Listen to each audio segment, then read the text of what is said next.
Halo, Assalamualaikum warahmatullahi wabarakatuh. Saya ingin membagikan pengalaman mengenai tentang COVID,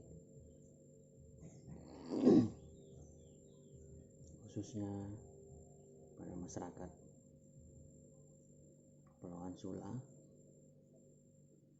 tentang bagaimana proses sampai gejala yang muncul terhadap saya. Pertama, gejala yang muncul itu adalah demam. Demam itu hanya 1 hari saja. Demam itu saya demam pada tanggal 1 September. Kemudian tanggal 2 saya mulai merasakan indera penciuman maupun perasa itu mulai tidak terasa. Jadi makanan yang dimakan maupun minuman itu tidak terasa, indera penciuman juga tidak terasa. Kemudian tanggal 2, selanjutnya tanggal 3, 4 saya mulai merasakan demam, bukan demam, sesak itu sesak tapi masih agak ringan. Saya masih bisa tahan tidur malam, memang tidak nyaman kalau sesak. Sesak karena itu lendirnya itu berada di bagian tenggorokan sini, itu kering, mau dikeluarkan juga tidak bisa, mau ditelan juga tidak bisa. Saya sudah berusaha untuk batuk efektif, tapi tidak batuk. Hari Kamis itu tanggal berapa ya? Hari Kamis itu saya mulai merasakan sesak hebat. Itu sudah mulai tidak nyaman. Saya ke UGD untuk melakukan pemeriksaan. Ke UGD lakukan pemeriksaan dan pemeriksaan darah lengkap. Saya belum melakukan pemeriksaan fototoraks. Situ hanya dicurigai saya dispepsia, tapi saya memang sudah curiga bahwa saya itu alami, saya sudah curigai bahwa saya ini kena COVID. Hari Jumat itu mulai sesaknya mulai bertambah, cairan lendir itu melengket. Cairan lendir pada COVID itu berbeda dengan cairan lendir seperti flu biasa maupun batuk biasa. Kalau cairan lendir flu biasa itu kita bisa keluarkan dengan cara batuk efektif maupun seperti apapun itu bisa. Namun pada cairan yang ini pengalaman saya, kalau COVID itu berbeda.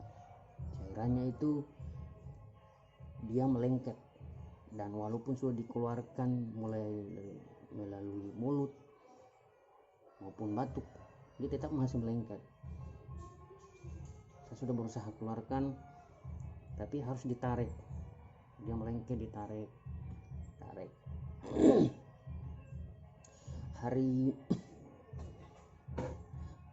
Hari Sabtu mulai sesaknya mulai bertambah. Kemudian saya waktu itu saya sempat di nebo, istilahnya diberikan uap untuk, tapi tidak ada perubahan, malahan sesaknya semakin bertambah. Kemudian hari Minggu saya ke UGD untuk dilakukan pemeriksaan rapid test dilakukan rapid test itu langsung pemeriksaan rapid test itu reaktif itu adalah IgG-nya sama IgM. Kalau IgG sama IgM sudah reaktif, berarti kemungkinan besar itu bisa positif COVID. Karena semakin sesak, saya minta untuk dirawat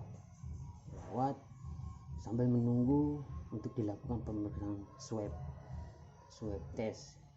Sambil menunggu swab test, saya dirawat hari Senin, kemudian saya dilakukan pemeriksaan fototoraks, pemeriksaan ECG. Maka ditemukan pemeriksaan fototoraks, ditemukan pembesaran jantung atau biasa dikenali dengan kardiomegali, disertai dengan pneumonia ringan. Kemudian setelah pemeriksaan fototoraks, saya diminta untuk dirawat. Hari Senin, Selasa saya dilakukan pemeriksaan swab test.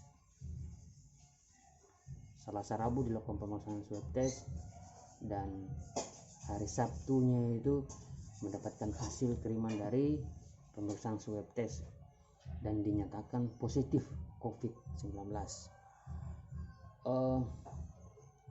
Hari pertama itu saya diberikan terapi berupa antibiotik erythromycin, itu dikonsumsi melalui oral, kemudian ditambah dengan vitamin D, vitamin C, vitamin E, sama zinc, itu saya konsumsi sambil dilakukan nebulisernya itu dia terapinya itu 3x1 dalam sehari.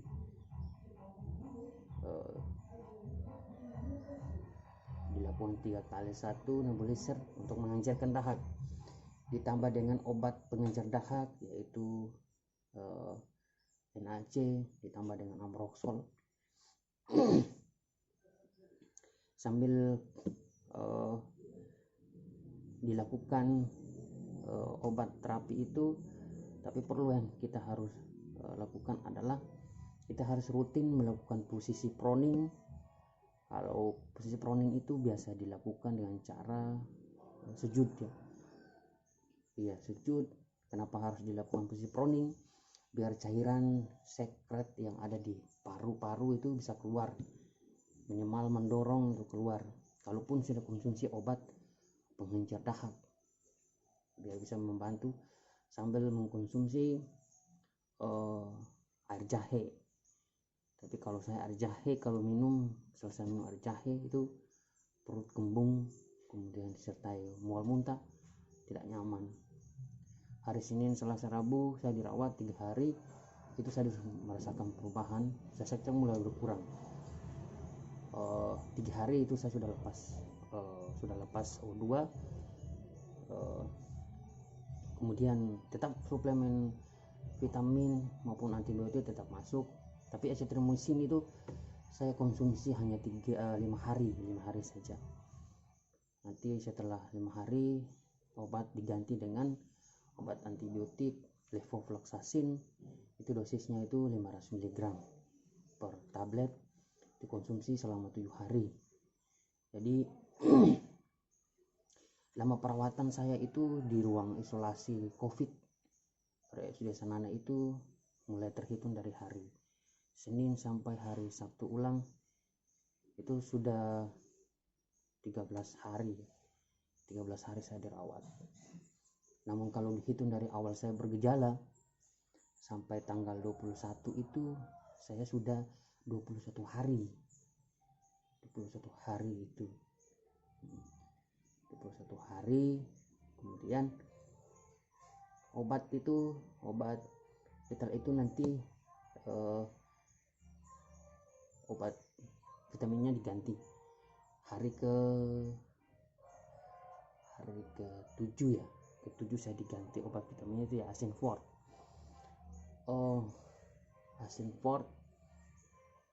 Tapi gejala yang sesak itu saya cuma 3 hari pada saat dirawat, 3 hari saja. Namun kalau cairan lendir memang sering diproduksi.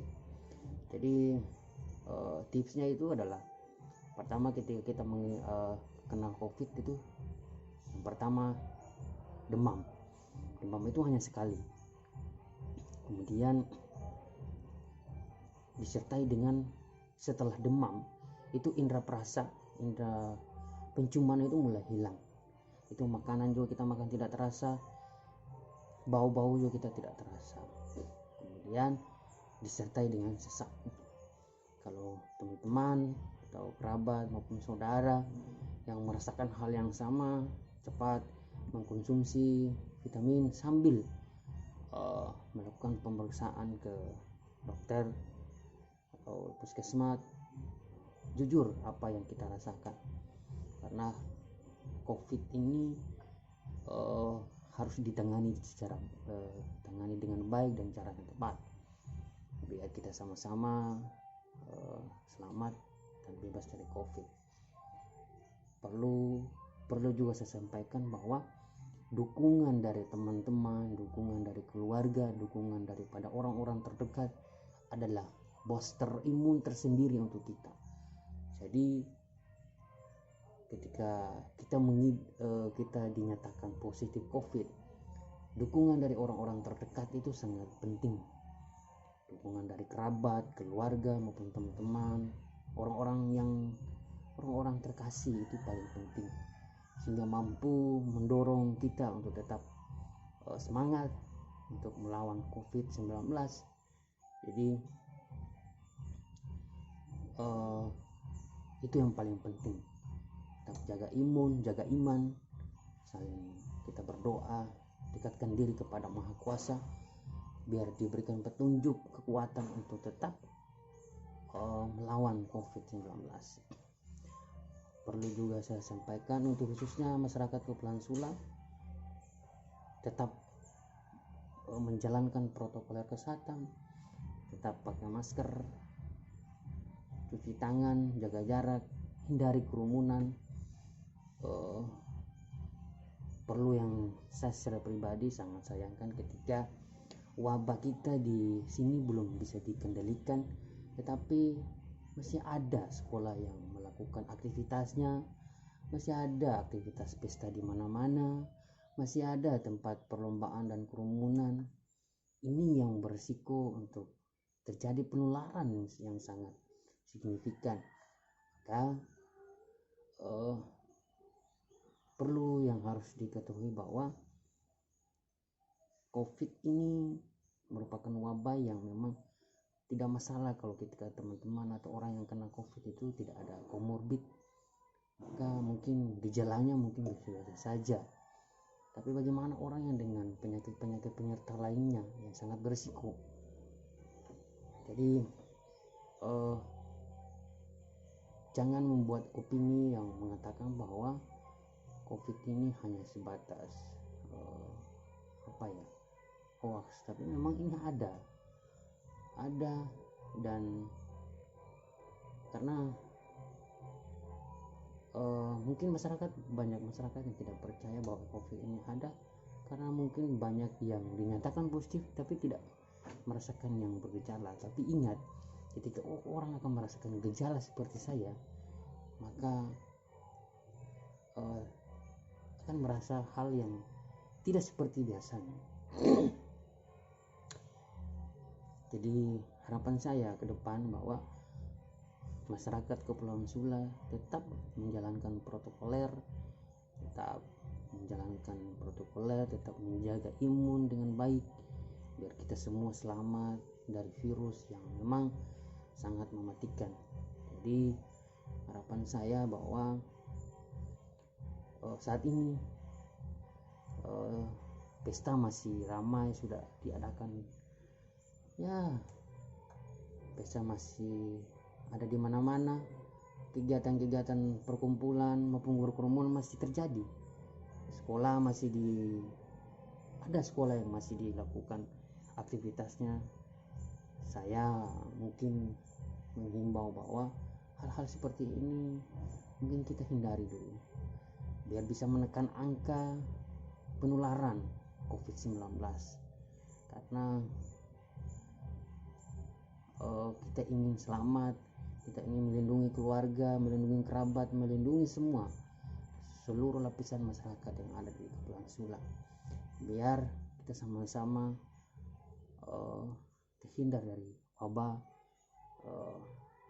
COVID-19. Mungkin ini sekedar share pengalaman pada masyarakat, ya ini menjadi sedikit tambahan pengetahuan tentang COVID itu. Jadi saya salah satu tenaga kesehatan yang bekerja di pelayanan anestesi di Rumah Sakit Rusdia Sanana, salah satu petugas kesehatan yang terkonfirmasi positif COVID-19. Mudah-mudahan ke depan kita sama-sama saling melindungi, jadi tidak ada lagi petugas kesehatan yang menjadi korban dari ancaman COVID-19. Jadi mudah-mudahan kita tetap sehat, tetap jaga iman, tetap jaga imun, olahraga yang rutin, biar kita sama-sama terhindar dari bahaya COVID. Mungkin itu sekedar pengalaman maupun share tentang pengalaman yang saya rasakan. Jadi itu saja. Assalamualaikum warahmatullahi wabarakatuh.